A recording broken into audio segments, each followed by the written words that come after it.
हम आपको 3 इंडेफिनिट, ठीक है, प्रेजेंट इंडेफिनिट, पास्ट इंडेफिनिट और फ्यूचर इंडेफिनिट पढ़ा चुके हैं, ठीक है। इसके बाद हमने प्रेजेंट कंटिन्यूअस पढ़ाया। आप लोगों को हम बता चुके थे कि प्रेजेंट कंटिन्यूअस और पास्ट कंटिन्यूअस और फ्यूचर कंटिन्यूअस, तीनों कंटिन्यूअस का मतलब है किसी कार्य का जारी रहना, ठीक है। जारी रहना यानी कंटिन्यू, कंटिन्यू से ही कंटिन्यूअस बना है। तो काम का जारी रहना, अगर वर्तमान समय में हम किसी काम के जारी रहने की बात करते हैं तो इसका मतलब है वहां पर प्रेजेंट कंटिन्यूअस टेंस है। अगर हम भूतकाल में, बीते हुए समय में किसी कार्य के जारी रहने को बोलते हैं तो इसका मतलब वहां पर पास्ट कंटिन्यूअस है। यदि हम भविष्य काल में यानी फ्यूचर में किसी कार्य के जारी रहने की बात करेंगे तो उसका मतलब क्या होगा कि वहां पर फ्यूचर कंटिन्यूअस टेंस है, ठीक है। तो नाउ लेट्स सी आइडेंटिफिकेशन।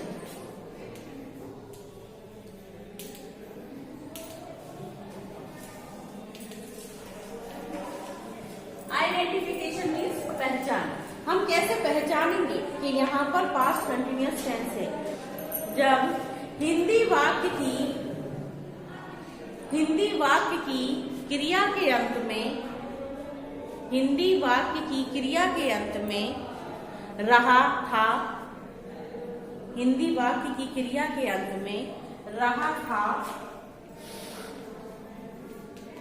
रही थी, रहे थे,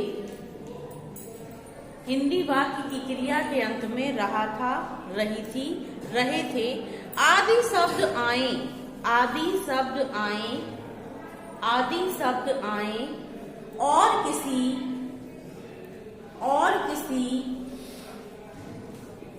कार्य या घटना का, और किसी कार्य या घटना का जारी रहना, और किसी कार्य या घटना का जारी रहना भूतकाल में पाया जाए, भूतकाल में पाया जाए तो वहां पास्ट कंटिन्यूअस टेंस होता है, पास्ट कंटिन्यूअस टेंस होता है। I repeat once again. Now Hindi वाक्य की क्रिया के अंत में रहा था, रही थी, रहे थे, आदि शब्द आए और किसी कार्य या घटना का जारी रहना भूतकाल में पाया जाए तो वहां पास्ट कंटिन्यूअस टेंस होता है। Is that clear? Okay, now let's see the rule. First of all affirmative.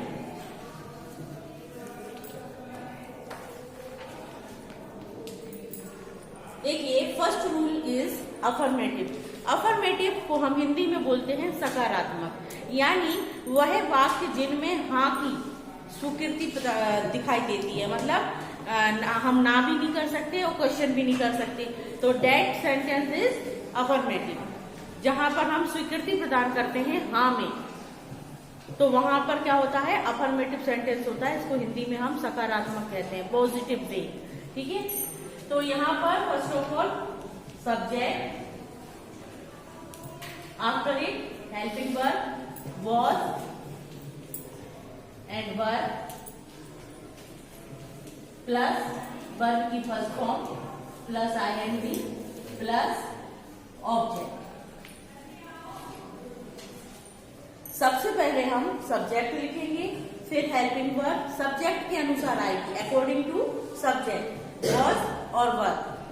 अगर हमारा जो सब्जेक्ट है, सब्जेक्ट नाउन या प्रोनाउन होता है, ठीक है, सिंगल है, तो वहां पर हम वॉज लगाएंगे। और यदि वह रूलर है या बीसी इट के साथ हम वॉज लगाएंगे। और अगर रूलर है और वी है, दे है, यू है, तो हम वर लगाएंगे। यू को मोस्टली हम रूलर ही मानते हैं। फिर वर्ब की फर्स्ट फॉर्म में आईएनजी और ऑब्जेक्ट। नाउ एग्जाम्पल लिखिए, गया, गया, जा रहा था। अब क्या है ये? अब है? ठीक है, तो अब हम इसको क्या बनाएंगे, बोलो। सब फर्स्ट ऑफ ऑल सब्जेक्ट गया, गया किसी का नाम है, ठीक है। अब गया गया जा रहा था, तो दूसरा क्या है, स्थान है, यानी हमारा ऑब्जेक्ट, और ये हमारी वर्ब है, ठीक है। तो गया वॉज गोइंग टू गया। ये गया जो स्थान है ये कहाँ पर है, बिहार में। बोध गया सुना? सुना? तो ये गया जो स्थान है ये बिहार में है। तो गया गया जा रहा था, और गया गया गया तब क्या होता, गया वेंट टू गया। आ रहा समझ में? अच्छा, ये हो गया अफर्मेटिव का नियम। सब लोगों की समझ में आया? ओके। अब उसके बाद नाउ नेगेटिव। नेगेटिव में हम फर्स्ट ऑफ ऑल सब्जेक्ट, फिर हेल्पिंग वर्ब वॉज और verb plus not plus verb की first form ING plus object, ठीक है। नकारात्मक वाक्यों को नेगेटिव कहते हैं। आप लोग भली भांति जानते हो। यहाँ पर आप एग्जाम्पल लिखिए, लिखिए मैं उसके साथ नहीं खेल रहा था। तो इसका क्या बनेगा, आई वॉज नॉट प्लेइंग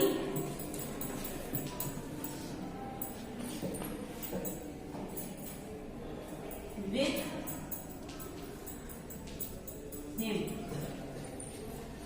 मैं नहीं खेल रहा था, आई वॉज नॉट प्लेइंग उसके साथ, विथ हिम।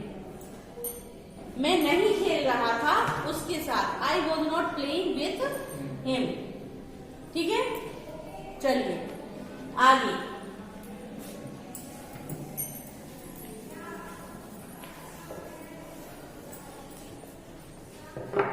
सिंगल इंट्रोगेटिव हमने आपको बताया था, जब हिंदी वाला वाक्य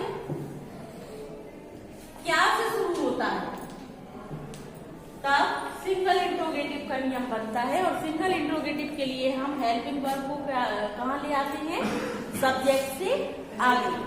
तो सबसे पहले हेल्पिंग वर्ब आएगी वॉज और verb, after that subject, verb की first form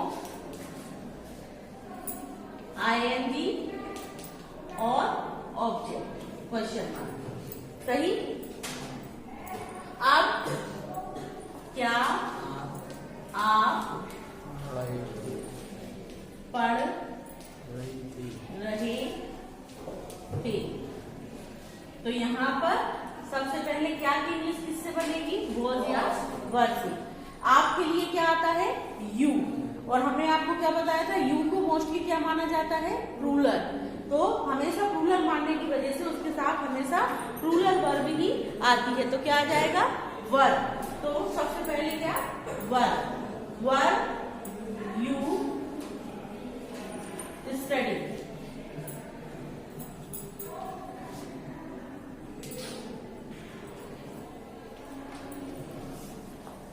clear.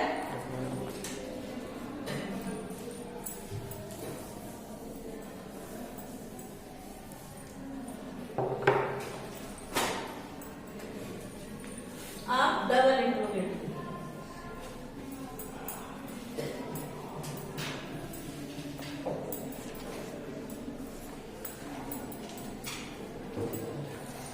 Double interrogative में सबसे पहले WH वर्ड, फिर हम पूरा नियम जो है सिंगल इंट्रोगेटिव का उतार देंगे, और ये हमारा डबल इंट्रोगेटिव का नियम हो जाता है। तो सबसे पहले हेल्पिंग वर्ब वॉज या वर, फिर सब्जेक्ट, फिर वर्ब की फर्स्ट फॉर्म, फिर आईएनजी और ऑब्जेक्ट। ठीक है, तो इस नियम के अनुसार WH वर्ड का मतलब क्या होता है? Question word. जो भी आपका हिंदी सेंटेंस में क्वेश्चन वर्ड है, तो जिस तरह से हिंदी सेंटेंस में का से क्वेश्चन वर्ड शुरू होते हैं, वैसे ही मोस्टली इंग्लिश में WH से क्वेश्चन वर्ड शुरू होते हैं, तो WH वर्ड बोला जाता है। अब हम लिखेंगे आप बाजार में क्या कर रहे थे? आप बाजार में क्या कर रहे थे? तो सबसे पहले क्या की क्या होगी? वॉट। अब हेल्पिंग वर्ब आना है were. You doing in the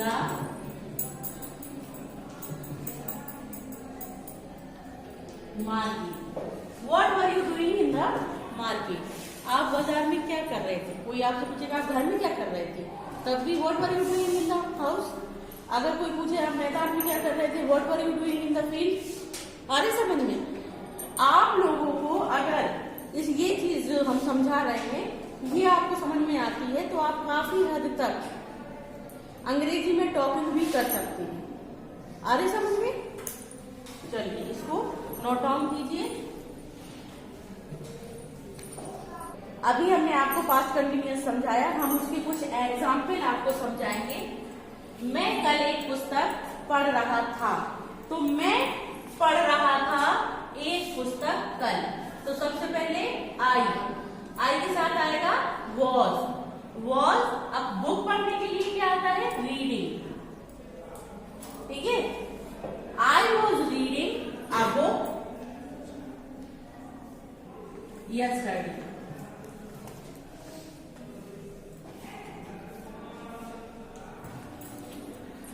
way नदी में नहीं नहा रहे थे, तो दे वर नॉट टेकिंग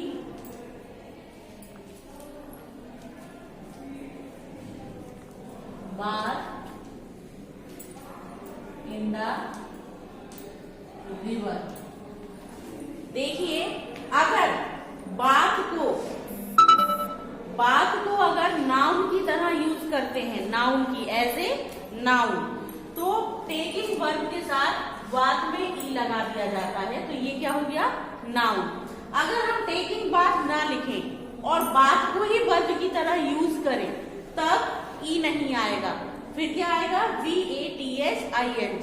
तो एज ए वर्ब बात होता तो फिर बात में ई नहीं होता, और एज ए नाउन प्रयोग किया है तो हमने फिर पॉजिटिव वर्ब टेकिंग लिया, तो टेकिंग बात यानी स्नान करना। ठीक है, अंडरस्टूड? अब नदी